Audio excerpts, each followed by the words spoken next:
معزز و مکرم سامعین حاضرین، بار دیگر السلام علیکم ورحمۃ اللہ وبرکاتہ۔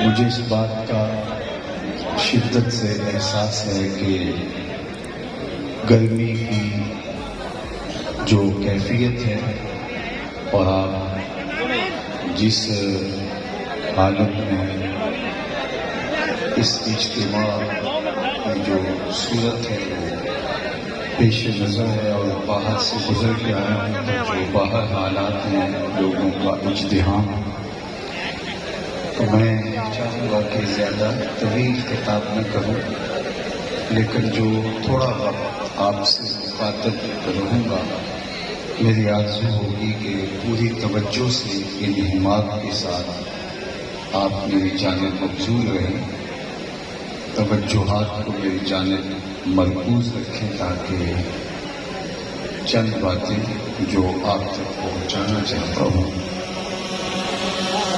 ان کو آپ سن بھی سکیں اور ان کو سمجھ بھی سکیں۔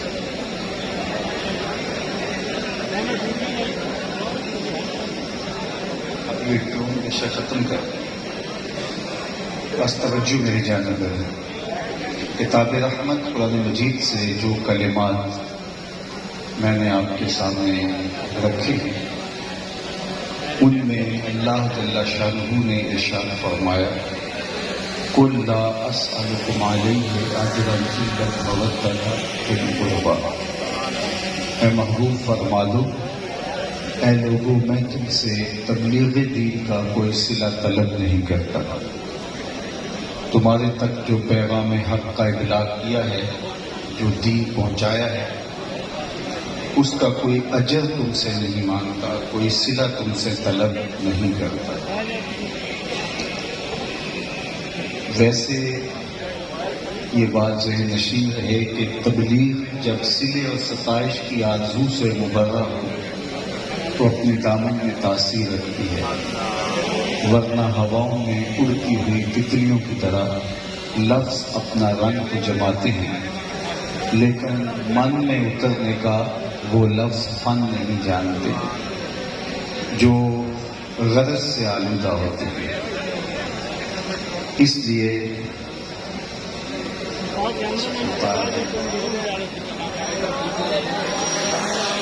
توجہ چاہوں گا، وال نے کہا تھا نا کہ دل کے لیے موت ہے مشینوں کی حکومت، احساس مروت کو کچل دیتے ہیں آلات۔ وہ چیزیں ہم اپنی آنکھوں سے ملاحظہ کر رہے ہیں تو توجہ نہیں بٹنی چاہیے۔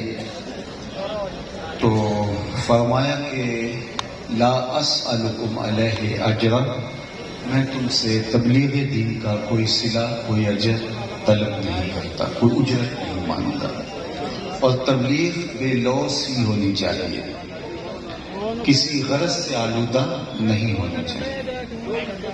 اور اللہ تعالیٰ کے جتنے بھی پیغمبر رسول نبی گزرے ہیں ان کی زندگیاں آپ ملاحظہ کر رہے ہیں، انہوں نے کس خلوص کے ساتھ اور کس للہیت کے ساتھ بے غرض ہو کر کے لوگوں تک پیغام حق کا ابلاغ کیا، تبھی جا کے لوگوں کے دلوں میں ان کی باتیں اتری اور اللہ کی تائید سے کتنے لوگ ایمان کے نور سے مالا مال ہوئے۔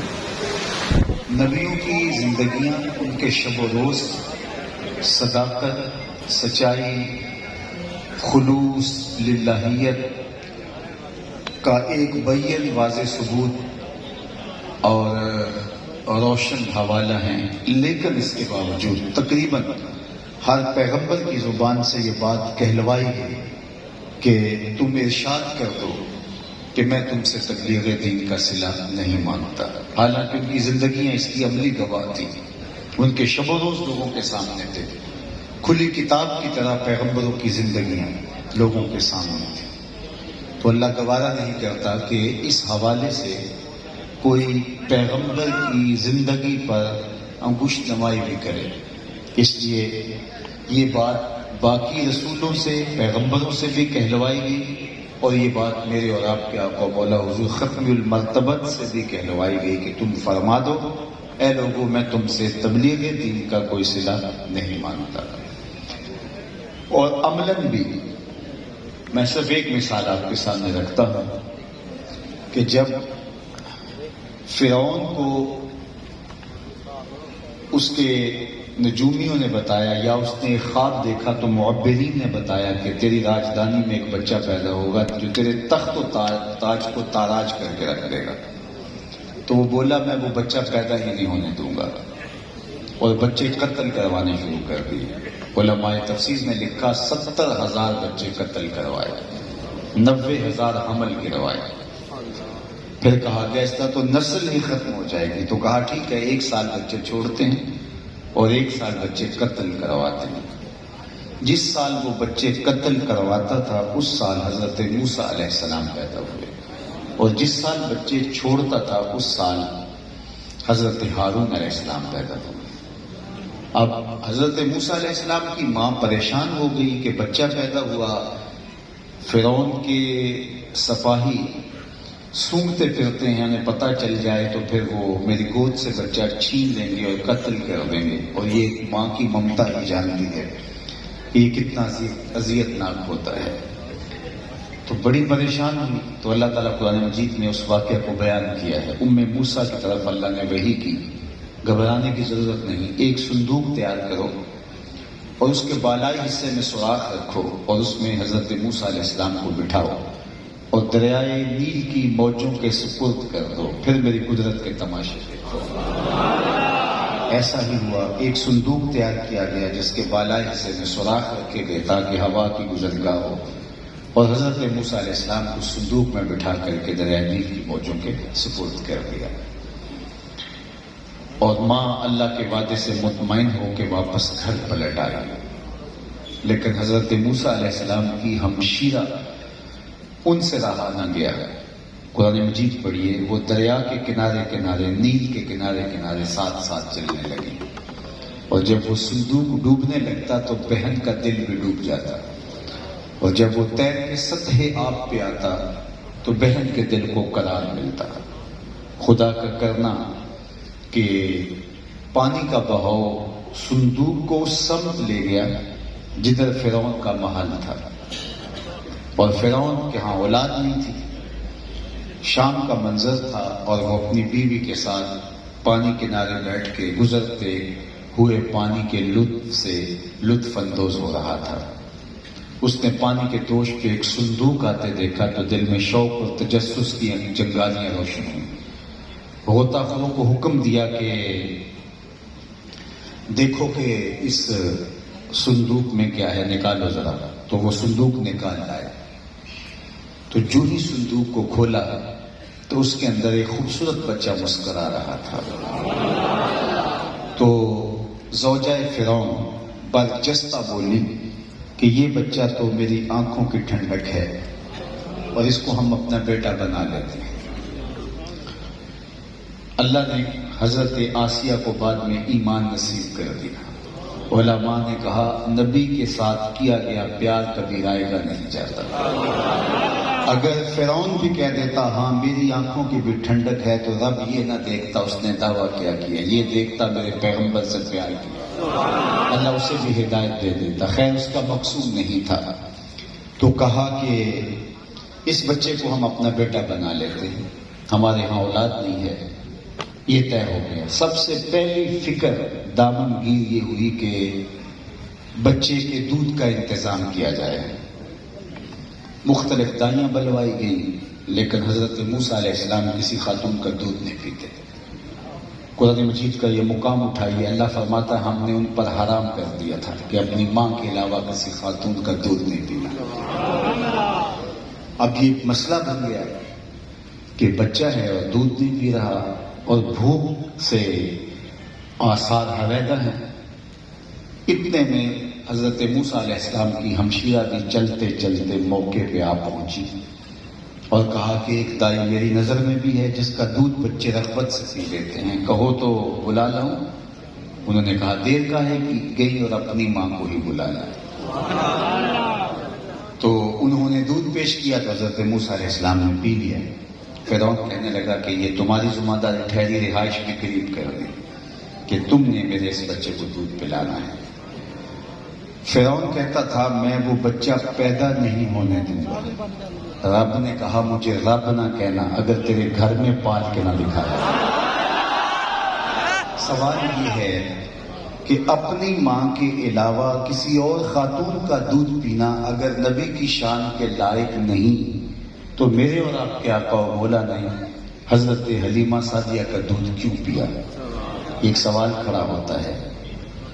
تو اس کا جواب یہ ہے، ایک تو جواب یہ کہ اللہ نے اس بہانے حضرت موسیٰ کو ان کی ماں تک پہنچانا تھا، اور دوسری بات کل حضرت موسیٰ علیہ السلام نے فرعون کے دربار میں کھڑے ہو کر کے اللہ کی توحید کا اعلان کرنا تھا، اور فرعون نے زیر لب مسکرا کے کہنا تھا کہ میرے گھر کے اندر ہی پلتا رہا اور آج مجھے ہی سبق دینے آ گیا ہے. تو اللہ نے اس کا جواب پہلے بتا دیا جب یہ تانا دے پیغمبر اس کا منہ توڑ سکے میاں پلا تیرے گھر میں ہوں دودھ اپنی ماں کا ہی پیتا. اپنے گھر سے کھا کے جو تبلیغ کی جائے تو اس کا نتیجہ کچھ اور ہوتا ہے. پیغمبروں کی زندگیاں ان کے شب و روز اس خلوص کے ساتھ منور ہوتے ہیں. اور میرے اور آپ کے آقا مولا حضور ختم المرتبت کی زبان سے یہ بات کہلوائی گئی، اے لوگوں میں تم سے تبلیغ دین کا کوئی صلہ نہیں مانتا. کہ جس طرح حضور علیہ السلام نے تبلیغ کی ہے وہ کوئی آسان کام تھا. میں اگر آپ سے مخاطبت کرنے آیا ہوں اور آپ کو کوئی بات بتانے آیا ہوں، تبلیغی سلسلے میں یہاں پہنچا ہوں، تو میری راہوں میں تو پھول بچھے تھے، آپ کی آنکھیں فرش راہ تھیں، آپ گرمی کی شدت میں نچڑتا ہوا پسینہ اور آپ سراپا انتظار بیٹھے تھے. تو میں اگر یہاں آ کر کے 2 گھنٹے 4 گھنٹے 10 گھنٹے بھی گفتگو کر دوں تو کیا کمال ہے. آپ کی آنکھیں تو پیار دے رہی ہیں، آپ کی پیشانیوں پہ تو محبت لکھی ہوئی ہے. مشکل اس وقت ہوتا ہے جب لوگ سننے پہ آمادہ نہ ہوں، جب آگے سے پتھر اٹھا لیں، گڑھے کھود دیں، کانٹے بچھا دیں راہوں میں، اوجریاں ڈالیں، تکلیفیں، اذیتیں، تانے، تیروں تشریح کے تیر برسائیں.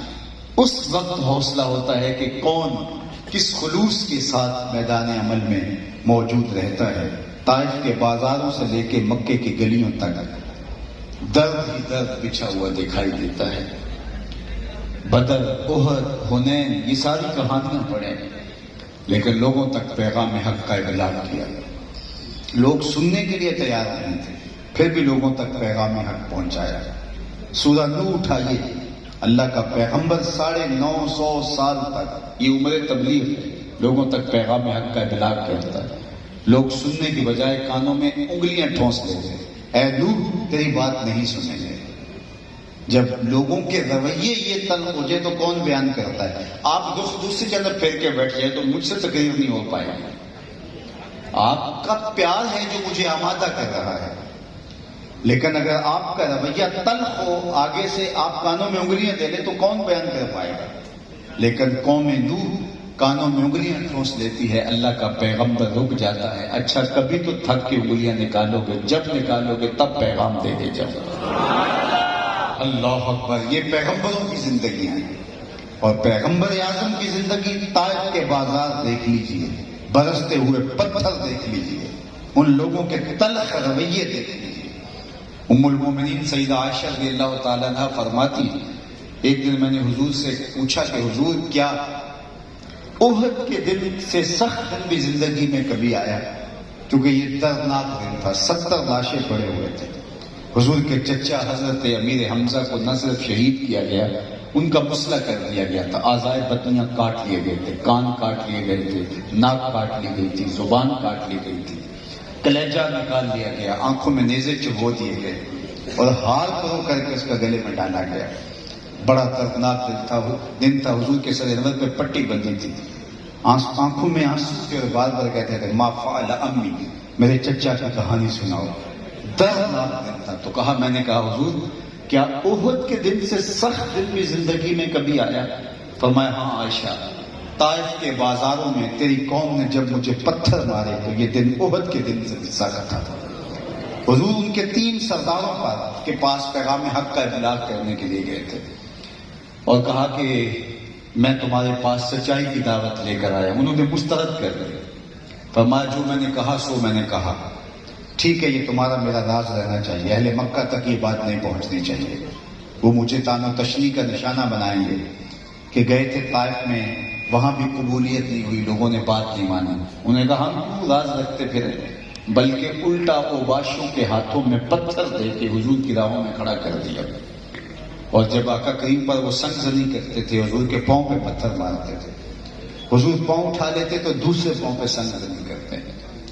شدت درد اور احساس کرب سے زخموں سے خون رس رہا اور حضور بیٹھ جاتے اور ان کے 2 گنڈے اوباش دائیں بائیں سے آگے بڑھتے، کندھوں سے پکڑ کے حضور کو اٹھاتے اور پھر مشق سنگ زنی کرتے۔ درد اس کیفیت سے گزرے اور خون سے نالین بھر گئے، بدن زخمی ہے، عذاب کے فرشتے آ کے عرض گزار ہوتے ہیں اگر کہیں تو ان 2 پہاڑوں کو آپس میں جوڑ دیں، ان کی چیخیں آپ اپنے کانوں سے سنیں۔ لیکن حضور کے ہاتھ اٹھتے ہیں اور دعا فرماتے ہیں اے اللہ میری قوم کو ہدایت عطا کر، یہ مجھے جانتی نہیں ہے، الہی کرم کر وہ سارے طائف کے مکینوں پر، الہی پھول برسا ان پتھر والی زمینوں پر۔ یہ پیغمبروں کے حوصلے ہوتے ہیں۔ لا اسألکم علیہ اجرا، تم سے کوئی اجر نہیں مانگتا، تم سے کوئی صلہ نہیں مانگتا، الا المودۃ فی القربى، ہاں میں تم سے ایک چیز کا مطالبہ کرتا ہوں کہ جو قربا ہیں ان کے ساتھ تم نے مودت سے پیش آنا ہے، میرے اہل قرابت سے تم نے محبت کرنی ہے۔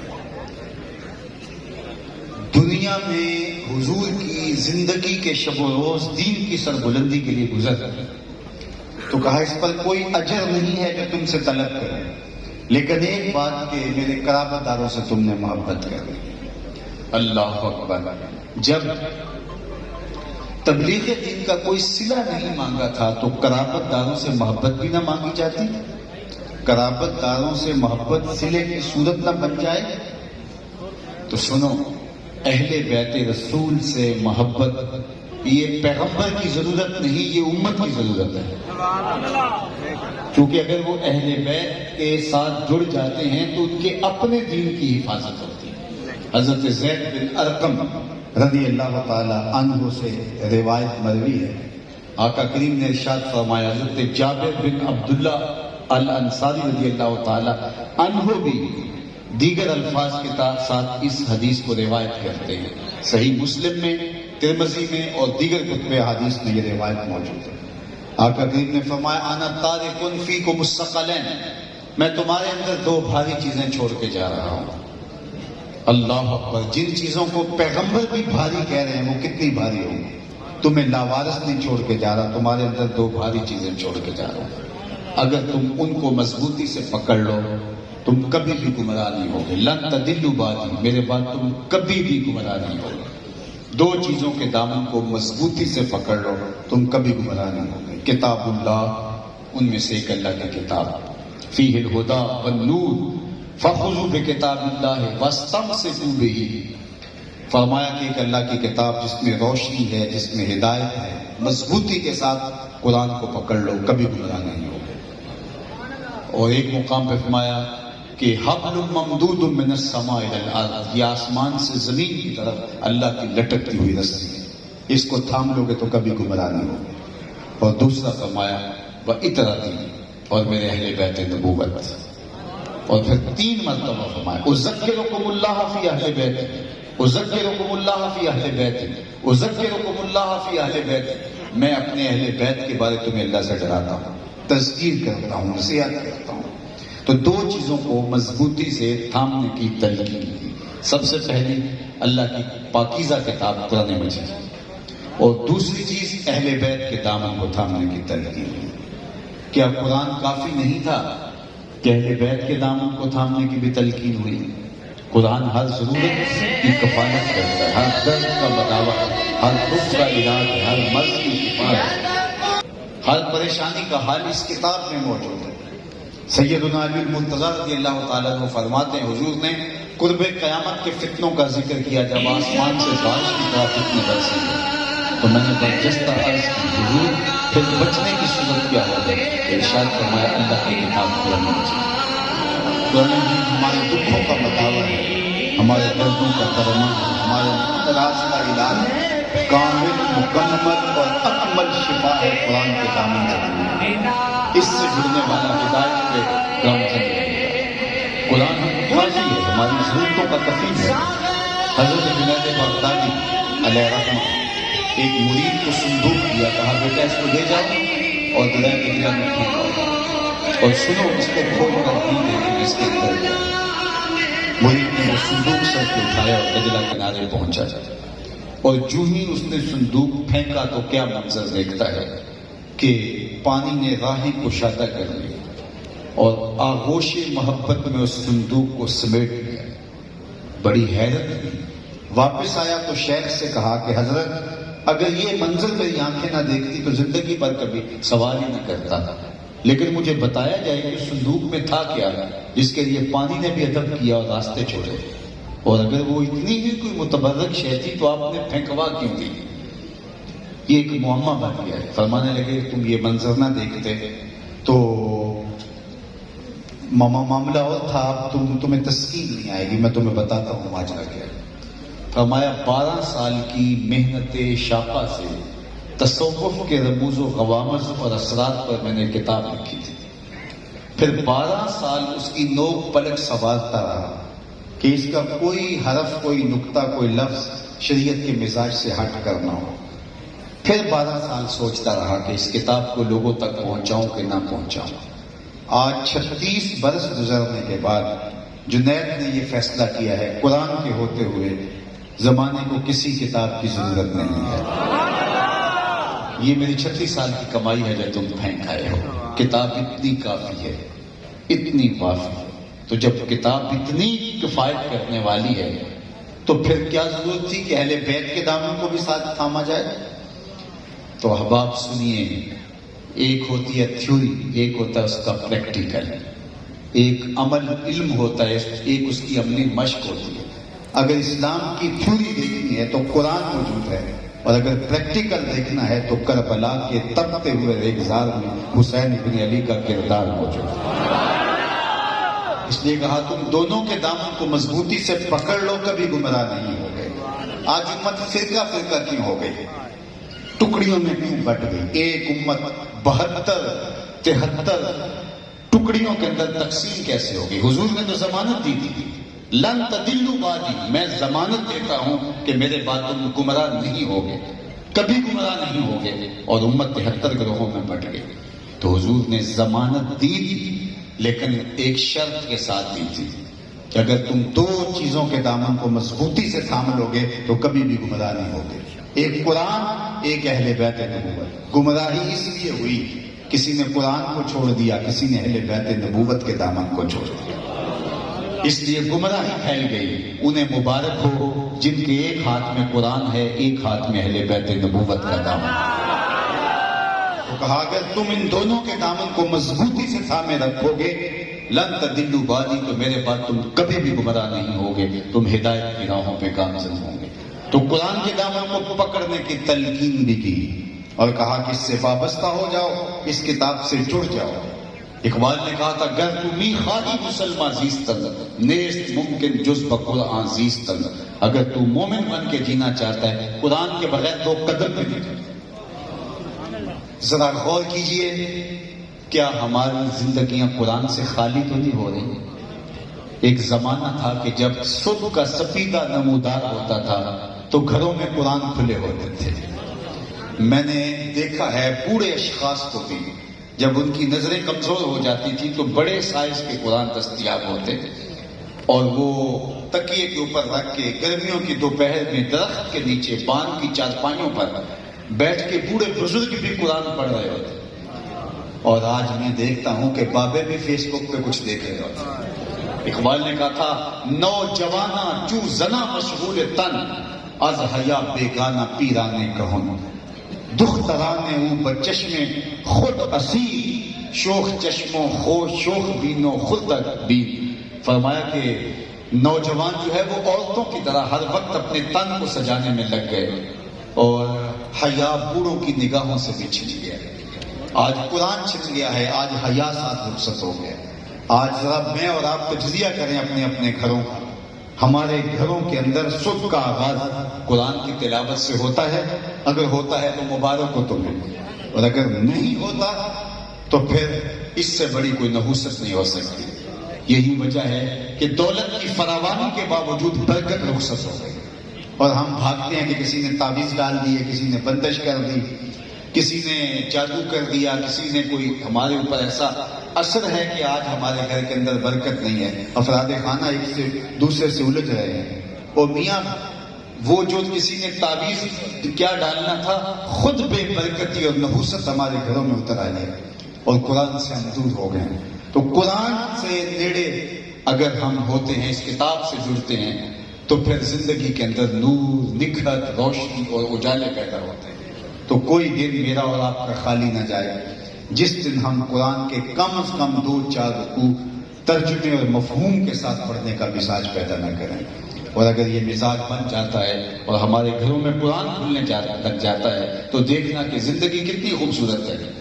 یہ زندگی تلخ ہو گئی ہماری، زندگی سے نور اڑ گیا ہے، روشنیاں ختم ہو گئی ہیں، زندگی بے چین اور مضطرب ہو گئی، اس لیے کہ اس کتاب سے ہم دور ہو گئے۔ اللہ اکبر۔ میرے حضور نے تو فرمایا تھا، اگر تمہارا رب سے باتیں کرنے کو جی چاہے، تمہارا رب سے باتیں جی کرنے کو چاہے تو قرآن کھول کے بیٹھ جایا کرو۔ یہ رب سے ہم کلام ہونا ہے، رب سے ہم کلام ہونا ہے۔ یار اگر کوئی بندہ رب سے ہم کلام ہو تو اس کا نشہ بھی اس کی زندگی میں آ جاتا کہ میں نے رب سے باتیں کی ہیں۔ اللہ اکبر۔ لیکن ہماری زندگی سے قرآن چھن گیا ہے، تو قرآن کے دامن کو مضبوطی سے تھامنے کی تلقین کی، اور دوسری جانب اہل بیت کا پیار سکھایا۔ آج جس دور سے میں گزر رہا ہوں، جس دور سے آپ گزر رہے ہیں، آج وہ طے شدہ امور کو بھی متنازع بنانے کی سازش اور بدکاری کی جا رہی ہے۔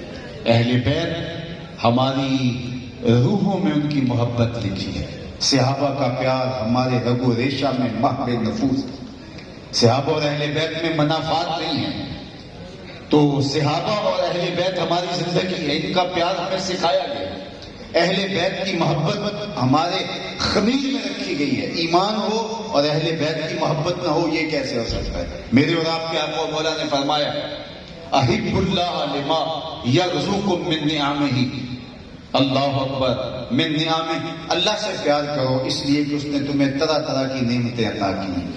اللہ سے محبت کرو، احب اللہ سے پیار کرو، لما یرزقکم من نعمہ، اس سے کہ اس نے تمہیں کتنی نعمتیں عطا کی ہیں۔ سویر سے شام تک ذرا دیکھو تو صحیح، یہ گزرے ہیں ایام کووڈ کے، تو یہ گیس آکسیجن، جو آکسیجن کے سلنڈر ان کی جو ہے وہ کمیابی کی وجہ سے زندگی تلخ ہو گئی تھی۔ تو میں اس وقت اپنے دوستوں کو کہتا تھا کہ اگر ہر شخص کو جس طرح وہ اپنی دیگر ضروریات کو پورا کرنے کے لیے محنت کرتا ہے، تو اگر اس کو آکسیجن بھی خریدنی پڑ جائے ہر شخص کو، تو بتاؤ زندگی کتنی تلخ ہو جائے۔ آکسیجن کا سلنڈر اٹھائے پھرے اپنے ساتھ ساتھ، لیکن یہ اللہ کی نعمت ہے، اتنی فراوان ہے کہ اللہ سب کو بغیر کسی مزد کے عطا کرتا ہے۔ کتنی نعمتیں اس نے عطا کی ہیں، ہمیں پتہ بھی نہیں ہے وہ نعمتیں ہمیں عطا کی ہیں، چونکہ کبھی بل نہیں آئے، اس لیے کبھی احساس ہی نہیں۔ دنیا کا ایک معروف شخص تھا، اس کا نام تھا اوناسس۔ یہ جو ہے وہ دنیا کے ٹاپ 10 لوگ ہوتے ہیں دولت میں، کہتے ہیں کہ بڑے، ان میں سے ایک اوناسس کا نام ایک زمانے میں آیا۔ تو اس کو ایک مرض لاحق ہو گیا کہ اس کی آنکھوں کے پپوٹے، یہ خود کار سسٹم اللہ نے لگایا ہوا ہے، یہ کام کرنا چھوڑ جاتے ہیں۔ ادھر سے تنکا اٹھتا ہے، ادھر سے آنکھ بند ہو جاتی ہے۔ یہ خود کار سسٹم، آٹومیٹک سسٹم، یہ اللہ نے ہمیں لگایا، ہمیں کبھی احساس بھی نہیں ہوا۔ تو اس کا یہ خود کار نظام خراب ہو گیا۔ ڈاکٹر سلوشن ٹیپ لگا کے رات کو آنکھیں بند کرتا تھا اور صبح سلوشن ٹیپ لگا کے اس کی آنکھیں کھولتا تھا۔ تو کسی نے اوناسس سے پوچھا کہ زندگی کی سب سے بڑی خواہش؟ اس نے کہا کہ میں کاش اپنی آنکھیں اپنی مرضی سے کھول سکتا۔ کہا اس کے لیے دولت لگانی پڑے گا، ساری دولت جھونک دوں گا، تمہیں کیا پتا کہ کتنی بڑی نعمت۔ ہم نے کبھی سوچا بھی نہیں کہ یہ اندر کتنے نظم اور کتنے سسٹم ہمارے جو لگے ہوئے ہیں۔ اللہ تعالیٰ اس کا کوئی بل ہم سے نہیں لیتا۔ اللہ اکبر. تو کہا اس کا شکرانہ ادا کرو، اس سے محبت کرو، اس نے تجھے گناہوں نعمتوں سے نوازا ہے. وَأَحِبُّونِي لِحُبِّ اللَّهِ، اور میرے سے پیار کرو، میں تمہارے رب کا بھی محبوب ہوں. حضور علیہ السلام سے محبت یہ ہمارے ایمان کا تقاضا ہے. اور پھر جس رب کو ہم رب مانتے ہیں، میرے حضور تو اس رب کے بھی محبوب ہیں. اعظم چشتی مرحوم نے تو قلم توڑ دیا، یہاں اپنا معیار زمانے سے جدا رکھتے ہیں. ہم تو محبوب بھی محبوب خدا رکھتے ہیں. ہمارا محبوب کوئی ایسا تو نہیں ہے جس کا نام لیتے شرم آئے. محبوب کا نام لیتے ہوئے جھجک آ رہی ہو. اللہ اکبر. ہمارا محبوب کوئی گلیوں میں آوارہ پھرنے والا کوئی عام شخص تھوڑا ہے. ہمارا محبوب تو وہ ہے کہ جو عرشوں کا راہی ہے، خدا کا بھی محبوب ہے. اللہ اکبر. یہ معیار ہے ہماری محبت کا. دل بمحبوب حجازی بستائیں زی جہت با یک دیگر پیوستائیں. ہماری محبت کا سبب اس پیارے محبوب کی محبت ہے، اور ہمارا یہ احساس کہ جو رب کا محبوب ہے وہی ہمارا محبوب. تو کہا احبونی لحب اللہ، میرے سے پیار کرو کہ میں تمہارے رب کا بھی محبوب ہوں. اور پھر تیسری بات فرمائی، وَأَحِبُّوا أَهْلَ بَيْتِي لِحُبِّي، اور میرے اہل بیت سے پیار میری وجہ سے کرو کہ وہ میری عطرت ہے، وہ میری نسل ہے، وہ میری اولاد ہے. حضرت اسامہ بن زید بن حارثہ رضی اللہ تعالیٰ عنہ فرماتے ہیں، مجھے حضور سے کوئی کام تھا، رات کا ایک پہر بیت چکا تھا، میں حضور کے در دولت پہ گیا. صحابہ حضور کے در پہ دستک نہیں دیا کرتے تھے. جب کوئی حاجت ہوتی دروازے پہ لگ کے بیٹھ جاتے، درود پڑھتے رہتے. حضور خود آتے تو حاجت کہتے، لیکن ناگزیر صورتحال ہوتی تو دستک دینے کا انداز حضرت امام بخاری نے ادب المفرد میں بیان کیا. کانت تکرہ ابواب النبی بالاظافر، اگر دستک دینے کی نوبت آ جاتی تو انگلیوں کے پوروں کے ساتھ، ناخنوں کے ساتھ حضور کے در پاک پہ دستک دیتے. مولا علی قاری علیہ رحمہ نے اس حدیث کی شرح میں لکھا کہ پوروں سے دستک دینے کا مطلب کہا، اے دربن خفیفن و دکن لطیفن تعظیمن و تکریمن و تشریفن. کہا یہ سب کچھ حضور کی عزت افزائی ہے. ساگر صدیقی نے کہا تھا نا کہ میں نے پلکوں سے در یار پہ دستک دی ہے، میں وہ سائل ہوں جسے کوئی صدا یاد نہیں. یہ اس کا شاعرانہ تخیل ہے. اس نے عملاً در محبوب پہ یہ دستک دی نہیں ہوگی، لیکن صحابہ نے تو دے کے دکھائی ہے. یوں در رسول پہ دستک دیتے. کہتے ہیں میں حضور کی بارگاہ میں حاضر ہوا، رات کا ایک پہر بیت چکا تھا، تو حضور تشریف لائے. حضرت اسامہ بن زید کہتے ہیں کہ حضور نے ایسے ہی چادر کی بکل کی ہوئی تھی. میں نے حاجت کہی، حضور نے میری حاجت پوری کر دی. لیکن جو حضور نے بکل چادر کی تھی اس کے اطراف میں تھوڑے ابھار تھے. مجھ سے نہ رہا گیا، میں نے پوچھ لیا. میں نے کہا حضور یہ چادر کے اندر کیا ہے؟ فکاشفہ. حضور نے کچھ بتانے کی بجائے چادر ہی کھول دی. فائز الحسن والحسین علی ورقہ، ایک پہلو سے امام حسن لکھتے تھے، ایک سے امام حسین لکھتے تھے. کہا یہ میرے بیٹے ہیں، یہ میری بیٹی کے بیٹے ہیں. اے اللہ میں ان سے پیار کرتا ہوں، تو بھی ان سے پیار کر. جو ان سے پیار کرے مالک اس سے بھی پیار کرے. محبت کے رنگ بتائے نا، ان سے پیار کرنا سکھایا. زمانے نے یہ منظر بھی دیکھا. حضرت حذیفہ بن یمان رضی اللہ تعالی عنہ فرماتے ہیں کہ میں اپنی امی سے کہا کہ آپ مجھے اجازت دیں، میں حضور کے پیچھے جا کے نماز پڑھتا ہوں. حضور علیہ السلام جب نمازوں میں قرات کرتے تھے تو رنگ کوئی اور ہی ہوتا تھا. حضرت ابو موسیٰ اشعری رضی اللہ تعالیٰ عنہ فرماتے ہیں فجر کی نماز تھی، حضور تھے، سورہ والضحیٰ کی تلاوت تھی، ابھی تک نشہ ہی نہیں ہوتا تھا. کیونکہ سورۃ الضحیٰ کے اندر حضور کے حسن کا ذکر ہے، اور ہنسی اپنے حسن کا ذکر خود چھیڑ لے تو پھر کیفیت کیا ہوگی. ام المومنین سیدہ عائشہ رضی اللہ تعالیٰ عنہ فرماتی ہیں ایک دن کالے رنگ کی چادر کی بکل کی حضور نے، اور میں سامنے آئی تو حضور مخاطب ہو کے کہا کیف ترینی یا عائشہ، عائشہ بتاؤ کیسا لگ رہا ہوں. آج حسن ناز میں آ گیا. تو وہ بھی ام المومنین سیدہ عائشہ کی عرض کی حضور چادر کی سیاہی نے چہرے کی سفیدی کو نکال دیا ہے، اور چہرے کی سفیدی نے جو ہے وہ چادر کی سیاہی کو نکال دیا ہے. تو حضور علیہ السلام کی تلاوت سننے کا شوق، نماز پڑھنے کا شوق. ماں بوڑھی تھی تو حضرت حذیفہ کہتے ہیں میں حضور کی خدمت میں حاضر ہوا ماں سے اجازت لے کے. ماں کو ایک لالچ تھی کہ امی میں حضور کے پیچھے نماز پڑھوں گا، پھر حضور سے ملاقات ہوگی، پھر اپنے لیے اور آپ کے لیے حضور سے بخشش کی دعا کرواؤں گا. ماں نے کہا ٹھیک ہے پتر میں اجازت دیتی ہوں. کہتے میں حضور کی خدمت میں آیا, مغرب کی نماز پڑھی, سلام پھرا تو میری عادت تھی کہ میں حضور سے عرض کروں حضور میرے لیے میری ماں کے لیے مغفرت کی دعا کر دیں, چونکہ ماں سے وعدہ تھا یہ. لیکن حضور نوافل میں مشغول ہو گئے, نماز اوراد میں مشغول ہو گئے, اور میں آرزو رکھنے کے باوجود عرض نہ کر پایا. ابھی کرتا ہوں عشاء کا وقت ہو گیا.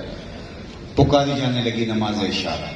حضور مصلی پہ آئے, نماز پڑھائی, سلام پھرا تو میرے دل میں تھا کہ میں حضور سے عرض کروں, لیکن حضور اٹھے اور کاشانہ اقدس کی طرف, حجرہ عائشہ کی طرف چل گئے.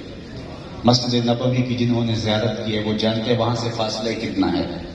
تو کہتے ہیں کہ میں بھی حضور کے پیچھے چل پڑا, لیکن غیر ارادی طور پہ میری رفتار تھوڑی تیز ہو گئی اور قدموں کی آواز پیدا ہو گئی.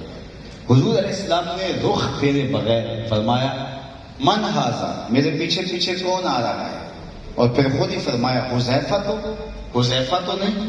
قلت تو نعم, میں نے کہا جی جی حضور میں ہوں. اور دل دھڑک رہا تھا کہ ابھی حضور رکیں اور کہوں کہ میرے لیے اور میری ماں کے لیے مغفرت کی دعا کر دیں. تو حضور نے فرمایا من ھذا, میرے پیچھے پیچھے کون آ رہا ہے؟ حذیفہ تو نہیں؟ قلت تو نعم, میں نے کہا جی جی حضور میں حذیفہ ہوں. آقا کریم نے فرمایا ما حاجتک غفر اللہ لک ولأمک, کس کام آئے ہو؟ اللہ تجھے بھی بخش دے, تیری ماں کو بھی بخش دے. ما حاجتک, کس کام آئے ہو؟ غفر اللہ لک ولأمک, اللہ تجھے بھی بخش دے, تیری ماں کو بھی بخش دے. اب جو حاجت تھی دل میں, وہ دل کے پردوں میں چھپی ہوئی جو بات تھی, حضور نے تو فرمایا, اقبال بولے اے فروغت صبح آثار و ظہور, چشمے تو بھی نندائے معاف صدور, تیری نظر تو سینوں کے چھپے راز بھی جانے. اللہ تجھے بخش دے, تیری ماں کو بخش دے, کس کام آئے ہو؟ اب کام کیا بتاتے, کام تو ہو گیا ہے. یہاں تو جنبش لب کی ضرورت بھی پیش نہیں آئی, یہاں تو لفظوں کا سہارا بھی لینا نہیں پڑا, وہ بند لبوں کی بولیاں بھی سمجھتے تھے. اللہ اکبر. تو کہا کدھر آئے ہو؟ اللہ تجھے بخش دے, تمہاری ماں کو بخش دے. اب یہ کیا جواب دیتے؟ جو سوال تھا اس کا جواب پہلے مل گیا, یہ خاموش ہیں. تو حضور نے خود فرمایا, کہا حذیفہ ابھی ابھی میرے پاس اللہ کا ایک فرشتہ آیا ہے جو آج سے پہلے دھرتی پہ پہلے کبھی نہیں آیا. سنن ترمذی میں روایت ہے, آج سے پہلے زمین پر کبھی نہیں آیا, اور آج اللہ سے اسپیشل اجازت لے کے مجھے 2 خوشخبریاں دینے آیا ہے. دو کاموں کے لیے آیا ہے. ایک تو مجھے سلام کرنے آیا ہے. اللہ اکبر. پوری کائنات کا کلیجہ دھڑکتا ہے کہ حضور کو سلام کرے. اللہ اکبر. حضور کی بارگاہ میں سلام پیش کرنے کے لیے وہ کہاں سے چل کے آیا ہے؟ حضرت یعلا بن مرہ کہتے ہیں میں حضور کے ساتھ ایک سفر میں تھا, تو راستے میں حضور استراحت فرمانے لگے اور میں حضور کے پہرے کے لیے کھڑا ہو گیا. دور جنگل میں ایک درخت تھا, میں نے دیکھا کہ وہ ہلنے لگا, پھر اپنی جگہ سے اکھڑا اور شاخوں کے بل چلتا ہوا میرے برابر آ کے کھڑا نہیں ہو جاتا. میں بڑا حیران تھا کہ یہ ماجرا کیا ہے. تھوڑی دیر کے بعد وہ واپس جا کے جہاں سے اکھڑ کے آیا تھا وہیں جا کے نصب ہو گیا. آقا کریم بیدار ہوئے تو سلام عرض کرنے کے بعد میں نے حضور سے جو پہلی بات کی وہ یہی تھی. میں نے کہا حضور وہ جو سامنے درخت نظر آ رہا ہے, تھوڑی دیر پہلے وہ اپنی جگہ سے اکھڑ کے یہاں آیا اور میرے برابر کھڑا رہا, جھومتا رہا اور پھر واپس چلا گیا. حضور نے یہ نہیں کہا کہ میں تو سویا تھا, کہانی پوری سناؤ, کیا ماجرا ہوا. حضور مسکرائے, فرمایا ھذہ شجرۃ, یہ درخت ہے, استاذنت ربھا, اس نے رب سے اجازت مانگی تھی, مالک تیرا محبوب نیڑے آیا ہے سلام نہ کر رہا. فآذن لہا, تو رب نے اجازت دی تھی, تو اللہ کی اجازت سے مجھے سلام کرنے لگا. تو کہا یہ فرشتہ ہے, یہ 2 کام کرنے آیا ہے. ایک تو مجھے سلام کرنے آیا ہے رب کی اجازت سے, اور دوسرا مجھے خوشخبری دینے آیا ہے کہ آپ کی بیٹی فاطمہ جنتی عورتوں کی سردار ہے اور حسن اور حسین جنتی جوانوں کے سردار. تو یہ محبت سکھائی, یہ پیار دیا, لوگوں کو بتایا کہ ان کے ساتھ محبت کرو, ان کی عظمتوں کو سمجھو, ان کی الفتوں کو سمجھو. اور اس حدیث کو جو حضرت زید بن ارقم کے حوالے سے میں نے آپ کے سامنے رکھی, حضرت جابر بن عبداللہ رضی اللہ تعالیٰ عنہ سے یہی روایت مروی ہے. اس میں حضور نے زید بن ارقم سے مروی روایت میں 3 مرتبہ فرمایا, اذکرکم اللہ فی اہل بیتی, میں اپنے اہل بیت کے بارے میں تمہیں اللہ سے ڈراتا ہوں, اپنے اہل بیت کے بارے میں تمہیں تذکیر کرتا ہوں, نصیحت کرتا ہوں. ابھی پیغمبر رحمت کے وصال کو 50 سال ہی گزرتے ہیں کہ اسی اولاد کی گردن پہ چھڑیاں چلائی جائیں. ذرا اس منظر کو ذرا تصور میں لائیں. ہو سکتا ہے جو پیغمبر کے کندھوں پہ کھیلتا رہا، جو رسول اللہ صلی اللہ علیہ وسلم کی آغوش میں پلتا رہا، جس کو حضور دعا چساتے رہے، آج اسی کی گردن پہ خنجر چلائیں گے، آج اسی کو ذبح کریں گے. حضور نے 3 مرتبہ حدیث جابر میں تاکید کر کے کہا تھا اذکرکم اللہ فی اہل بیتی، اذکرکم اللہ فی اہل بیتی، اذکرکم اللہ فی اہل بیتی. میرے اہل بیت کے معاملے میں اللہ سے ڈرنا، میرے اہل بیت کے معاملے میں اللہ سے ڈرنا. حساسیت بتائی کہ میرے اہل بیت کا معاملہ کتنا حساس ہے. لیکن حضور کے وصال کو ابھی 50 سال گزرتے ہیں تو دن دہاڑے کربلا کے ریگزار میں، دشت نینوا میں برچیاں، خنجر، تیر و تفنگ لے کر رسول اللہ کے نواز پہ لوگ ٹوٹ پڑتے ہیں. یہ بھی قیامت توڑی اور پھر مبارک جسم پہ گھوڑے دوڑائے جاتے ہیں، سر انور کاٹ کے نیزے کی نوک پہ چڑھایا جاتا ہے. کیا یہ منظر بھی زمانے میں دیکھنا تھا؟ بے محبت، بے وفا، تیرا بھی کیا افسانہ ہے. جس نے اپنی ہی شمع کو گل کیا تو وہ پروا. یہ تو چراغ تھے، یہ تو زندگی بخش حیات آفری لوگ تھے جن کے دم سے بس میں عالم کے اندھیرے مٹتے ہیں، اور آدمی چراغوں کو اپنے ہاتھوں سے بجھا رہے ہو. یہ حضور کے کندھوں پہ کھیلنے والا حسین آج نیزوں کے اندر پرویا گیا ہے. یہ منظر بھی زمانے نے دیکھنا تھا. تم نے گردن حسین نہیں کاٹی، تم نے بوسہ گاہ رسول کو کاٹا. حضور کے پہلو سے لپٹ کے رات کو لیٹنے والے، کیا حضور کے قلب اطہر پہ گزری ہوگی جب تم نے ان پہلو پہ خنجر چلایا. نہیں، وہ فقط گردن حسین نہ تھی. نہیں، وہ فقط گردن حسین نہ تھی. رسول کے بوسے بھی کاٹے ہیں تیرے خنجر میں. تم نے جو غضب ڈھایا، جو قیامت توڑی، اور قیامت تک کے لیے تم پھر دشنام سے بھی بدتر ہو گئے. آج اگر کوئی کسی زاویے میں یزید کی حمایت کرنے والا بھی ہو تو وہ بھی اس قدر یزید کے نام سے گھبراتا ہے. میں نے کہا تھا کسی زمانے میں کہ ایسا تمہارا ہادی ہے، رہبر ہے، لیڈر ہے، جس کا نام لینے سے پہلے دائیں بائیں دیکھتے ہو، نام لینے سے پہلے شرمندہ اور شرمسار ہوتے ہو، نام لیتے ہوئے پسینے میں شرابور ہوتے ہو، نام لینے کے بعد ندامت میں گڑے جاتے ہو. لیکن ہمارے لبوں پہ نام حسین آتا ہے تو سر فخر سے بلند ہو. فخر کا دل میں دریچہ باز کرنا چاہیے، جن کا تو آقا ہے ان کو ناز کرنا چاہیے. ہمارے سینے چوڑے ہو جاتے ہیں. امام علی مقام نے عظیمت کی وہ انوکھی داستان رقم کی کہ صدیاں گزرنے کے بعد آج بھی حضرت امام حسین رضی اللہ تعالیٰ عنہ کا نام باقی، ان کا پیغام باقی. یزید کل بھی مردہ تھا، یزید آج بھی مردہ ہے، اور حسین ابن علی کل بھی زندہ تھے، حسین ابن علی آج بھی زندہ. جو کہا جاتا ہے یہ 2 شہزادوں کی جنگ تھی، یہ 2 شہزادوں کا ٹکراؤ نہیں تھا، یہ حسین اور یزید کی لڑائی نہیں تھی، یہ حسینیت اور یزیدیت کی لڑائی تھی. اگر یہ حسین اور یزید کی لڑائی ہوتی تو پھر آپ کہہ سکتے تھے کہ حسین ابن علی شہید کر دیے گئے، کاٹ دیے گئے، اور یزید تخت و تاج پہ براجمان رہا.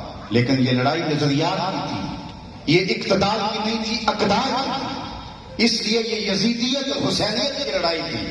حسین ابن علی نے اپنے آپ کو کٹوا کے حسینیت کو بچا لیا، یزید نے اپنے آپ کو بچا کے قیامت تک کے لیے یزیدیت کو دشنام سے بھی بدتر بنا دیا. اور آج نام حسین لبوں پر آتا ہے تو روح رقص کرنے لگ جاتا ہے. اے حسین ابن علی تم پر سلام، نازش آل نبی تم پر سلام، تم پہ لاکھوں رحمتیں لاکھوں سلام. اے شہیدان محبت کے امام، لالا خون لالا بدن لالا کفن، اے چمن اندر چمن اندر چمن، زندگی ہی زندگی تیری حیات، اے حیات اندر حیات، افتخار ملت بیضا ہے تو، رب کعبہ کی قسم یکتا ہے تو. فخر کا دل میں دریچہ باز کرنا چاہیے، جن کا تو آقا ہے ان کو ناز کرنا چاہیے. اس لیے ہم آ حسین نہیں کرتے، ہم واہ حسین کرتے. اے حسین تیری عظمتوں کو سلام، جو انوکھے رقم کی عظیمت کے، جو ایک داستان ہے جو رقم کی رہتی دنیا تک وہ روشن نشان ہمارے لیے چراغ راہ بن کے زندگی میں اجالے روشن سے پھیلاتا رہے گا. موسم کی شدت مجھے مزید کچھ کہنے سے روک نہیں ہے. وآخر دعوانا ان الحمدللہ.